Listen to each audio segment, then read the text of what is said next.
Paris Saint-Germain at Old Trafford. They are the first French team to win at Manchester United in European competition. Their supporters made great noise all the way through, and they really enjoyed that 2-0 victory tonight. It's Solskjaer's first defeat. We'll talk about Man United and, well, the issues that have presented themselves after this defeat tonight. But, Damien, is that the end of it? Is that tie over? 2-0? Yeah, absolutely, Dar. I think Ole Gunnar Solskjaer's honeymoon period is well and truly over. We said March the 17th. I don't think the quality of players has helped them tonight. I thought it was Paris Saint-Germain were on a different planet to them. And it just shows you that motivation and happy players can only take you so far. They couldn't handle the quality of the formation. Paris Saint-Germain just creating overloads everywhere, all over the pitch, and just couldn't live with them. And they could have won by more. So did everybody get carried away with what happened in those 11 games? I'm not sure you did. I did. I did. Yeah, I did get carried away. I expected a game where they look eye to eye with a top team in Europe.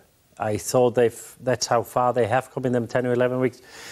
But in possession, a lot more sophisticated. The way they passed the ball, Paris, the way they created opportunities in the second half. They were the better side in the first half without really threatening Man United's goal. But in the second half, they just tired Man United out because, you know, possession was about 50-50 in the first half.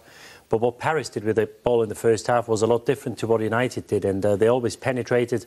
An excellent performance, and probably as good in away performance as you will see in the round of 16. Excellent, and without Neymar, without Cavani, I think you've got to take the team serious now. And Liam, the problems that were there, OK, we know there were problems off the field and the player relationships and stuff, but the issues that were there under Mourinho with that team, have they resurfaced now tonight? Well, you're looking for Manchester United to win the Champions League, Dara. You're looking for them to win the Premiership.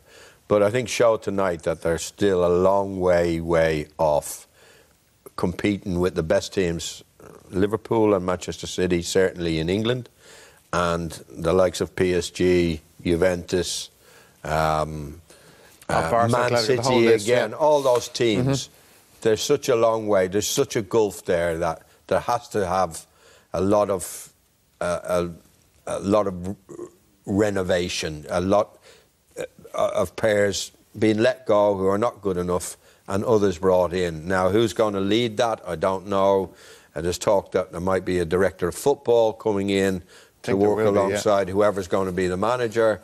But certainly to bridge that gulf in class, which there was, it was stark tonight, wasn't it? Especially in the second half, as Didi said.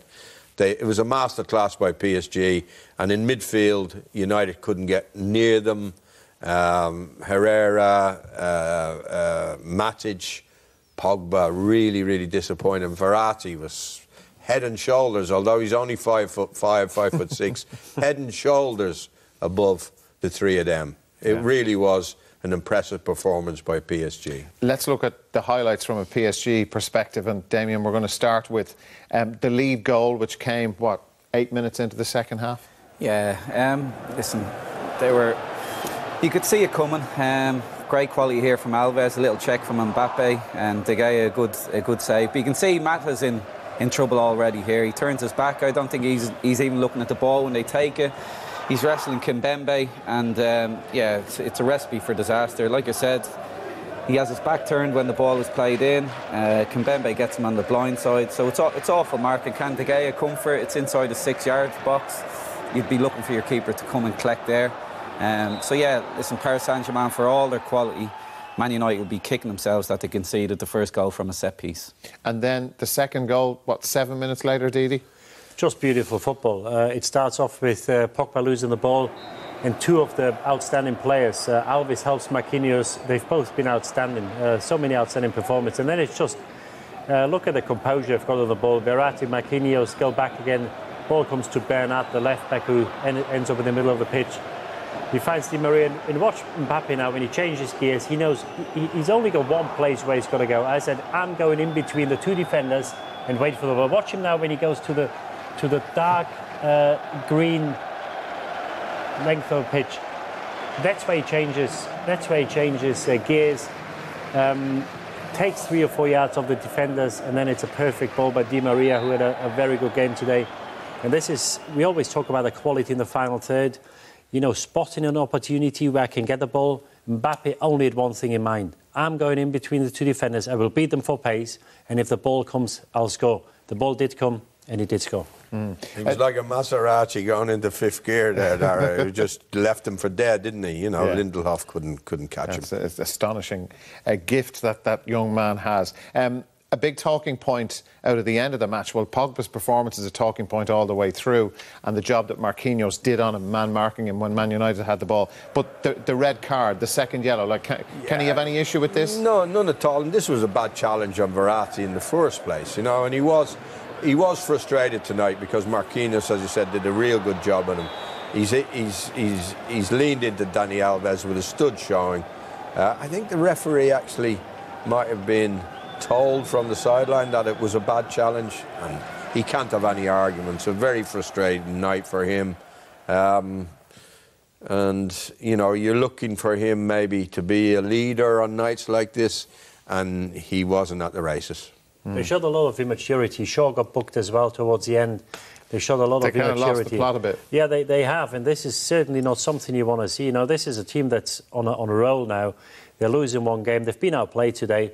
And that's something I don't like to see in teams, because it actually shows mentally how far behind they are.